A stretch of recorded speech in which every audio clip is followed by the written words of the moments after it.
Здравствуйте, дорогие подписчики и посетители моего канала. Сегодня поговорим о общей информации касательно таких попугайчиков, как неразлучники. Не забудьте подписаться, поставить лайк. Для меня это очень важно. И спасибо вам большое, что поддерживаете мой канал. Итак, неразлучники – это общее название вида. Он включает в себя 9 подвидов. Самые популярные неразлучники, которые обычно живут у нас дома, это масковые, розовощеки и неразлучники Фишера. Вот о них будем говорить. Уход и содержание этих милых птичек очень сильно отличается от вида к виду, поэтому буду говорить о самых распространенных видах. Если вас интересует какая-либо конкретная информация по конкретному виду, можете написать мне в комментариях. Всегда читаю и всегда вам люблю отвечать. Итак, неразлучник – это птичка родом из Африки. Живут они в стайках, внутри стаи действует матриархат, самки они главные. Все птички разбиты попарно, даже когда нет периода размножения, как правило, живут они с одним партнером всю жизнь. Но так как в природе жизнь она весьма опасная, бывает, что партнер может погибнуть, его там кто-нибудь съест по пути домой, и птичка без проблем находит себе замену. Поэтому это миф, что птички умирают от потери партнера, либо такую птичку нет возможности держать одну. Если вы приобретаете ручного птенчика, он будет ориентирован на вас, никакого дискомфорта в одиночном содержании у него не будет. А содержание. Этих птичек желательно не содержать с птицами другого вида, так как неразлучник очень ревностно относится к своей территории и часто калечит соседей. Карел, либо волнистых попугайчиков, бывает так даже, что он откусывает им пальцы на лапках. Бывает и саму лапку может откусить. В стае одного вида такого, как правило, не происходит. Все птички друг друга знают и знают, к чему приводят ссоры, поэтому держат себя как бы в руках немного сдержаннее, чем с другими птицами. Также стоит добавить, что клеточка или вольер должны быть достаточно большими, если вы содержите стайку. В маленькой клеточке птицы обязательно передерутся, друг друга поубивать могут даже. Отталкивайтесь от размеров, это четверть кубического метра на одну птичку, это прям идеально, то есть пространство 50 сантиметров на 50 на 50 это оптимально для одной птички. То есть если у вас две птички, это должно быть метр на метр, да? Потому что птице нужно очень много двигаться. Если вы ее заставите сидеть в очень маленькой клетке, она будет жиреть очень сильно и быстро погибнет, так как у неразлучников очень распространено ожирение, отсюда проблемы с сердцем, с полетами. В случае, если клеточка вам нужна только для сна, и птичка в ней только кушает, а так она летает дома, допустим, по всей комнате, не закрывая вы клетку ее держите, то клеточку можно вполне маленькую держать. То есть в этом ничего страшного нет. Неразлучник птичка очень умная. Ей нужен тренажер для мозгов. Это могут быть игрушки, маленькие колокольчики, маленькие игрушки от киндера, мячики, головоломки для птиц. Такие коробочки, где нужно что-то выдернуть или нажать, чтобы оттуда высыпался корм.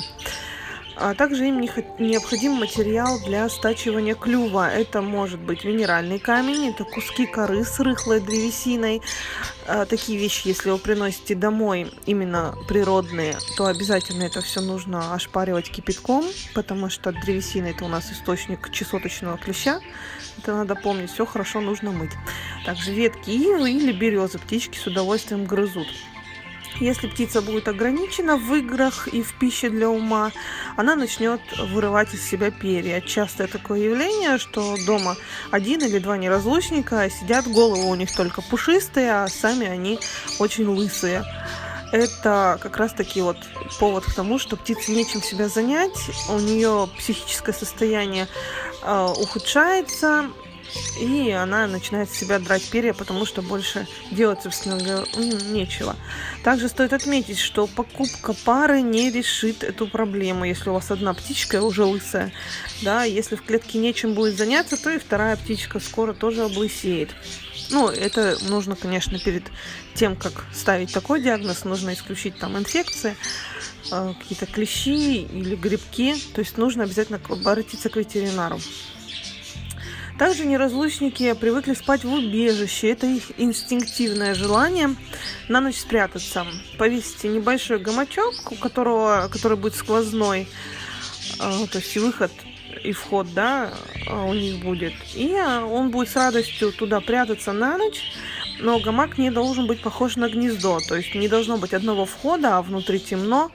Иначе вы можете спровоцировать кладку яиц и брачное поведение. А это как бы неподготовленной птице лучше не делать. Кормление. Неразлучник птичка зерноядная. Зерновой корм сейчас в широком ассортименте представлен в любых зоомагазинах. Можете брать как специализированный корм для средних попугайчиков. Есть спецкорма именно для неразлучников. Есть корма просто для всех птиц, либо для мелких попугаев. Стоит отметить, что перекармливать птицу с семечками подсолнуха не нужно. Птичка их очень любит, но если перекармливать, то будет толстенькая птичка. Она перестанет у вас летать. Ну и, собственно, все проблемы отсюда вытекающие. Можно предлагать птичкам фрукты и овощи, такие как яблоки, морковь или свеклу. Морковь, свеклу не вареную, сырые. Лучше всего, ну, по крайней мере, у меня птички кушают протертые овощи. Но если у вас птички кушают кусочки, то не проблема, можно попредлагать кусочки поподвешивать. Воду необходимо менять каждый день, так как птички очень любят купаться, ну, любят вообще ухаживать за своими перьями. Если есть возможность, замените стандартную поилочку на неглубокую емкость. Обратите внимание, в глубокой, узкой, допустим, емкости птичка может утонуть. С этим аккуратно. Лучше широкую какую-то небольшую баночку, низенькую, да, чтобы вот птичке по ножке было. А птичка с радостью будет там купаться, пить оттуда водичку, складывать туда мячики и игрушки. По крайней мере, мои птички все так делают, они там купаются и мячики. Минеральные смеси, песочек для зуба, глина, должна быть все в доступе у птички. Она это все любит грызть. Режим дня тоже важен. Ультрафиолет от солнца через наши стеклопакеты, к сожалению, не проходит в достаточном количестве. Для здоровья птички нужен ультрафиолет, поэтому покупайте лампу, если есть такая возможность, включайте ее, и оперение у птицы станет ярче, вы это заметите. Ну все, спасибо вам всем за просмотр. Если есть какие-то вопросы, пишите, обязательно отвечу. Всем пока-пока.